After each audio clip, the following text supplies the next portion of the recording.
नमस्कार, मैं हूं दिबांजलि मोइत्रा।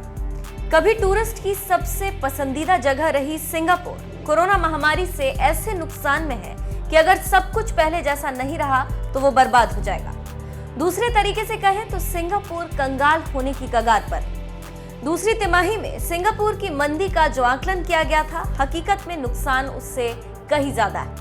सिंगापुर कोविड-19 से बुरी तरह प्रभावित हुआ और वायरस को फैलने से रोकने के लिए यहां लॉकडाउन लागू किया गया, जो दूसरी तिमाही में लगभग पूरे समय लागू रहा। पर्यटन व्यवसाय पर बेस्ड सिंगापुर से जो आंकड़े सामने आए हैं वो ये बताने के लिए काफी है कि कभी विश्व में सबसे ज्यादा प्रति आय रखने वाले शहर के लोगों की स्थिति फिलहाल काफी खराब है।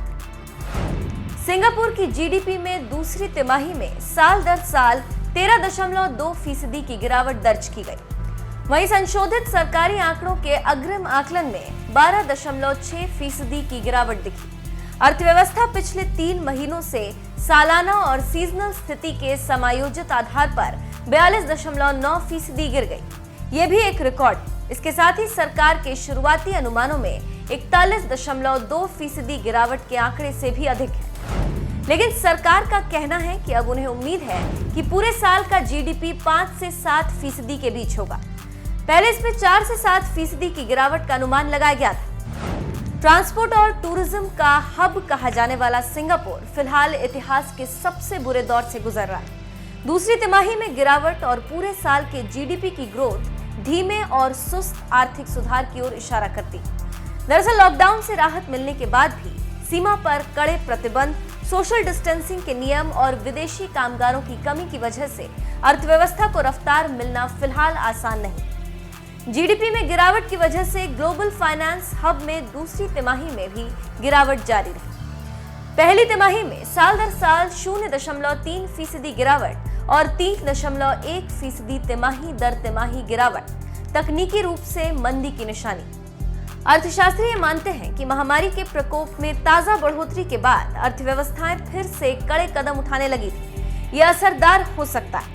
अगर लोगों की उम्मीदें बरकरार रहती हैं तो अर्थव्यवस्था की रिकवरी दिख सकती है। सिंगापुर की सरकार ने भी महामारी के प्रभाव को कम करने के लिए 100 अरब सिंगापुर डॉलर की राहत जारी की थी। सिंगापुर ने बहुत छोटे वक्त में तरक्की का जो मुकाम हासिल किया वो किसी भी देश के लिए प्रेरणादायी है। सिंगापुर की चौड़ाई महज 48 किलोमीटर में सिमटी हुई। ये देश न्यूयॉर्क के आधे क्षेत्रफल से भी छोटा है। आबादी भी महज 55 लाख है, लेकिन प्रति व्यक्ति आय के मामले में इस इलाके का कोई देश सामने नहीं टिकता।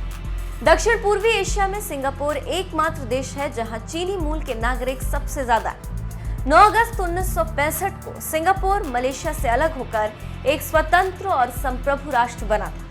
सिंगापुर का मलेशिया से अलगाव का मुख्य कारण आर्थिक और राजनीतिक मतभेद थे। उसके बाद सिंगापुर ने कभी पीछे मुड़कर नहीं देखा और समृद्ध होता चला गया। लेकिन कोरोना के संकट ने इस देश की कमर तोड़ दी और अब स्थिति दिनों दिन बस खराब ही होती जा रही।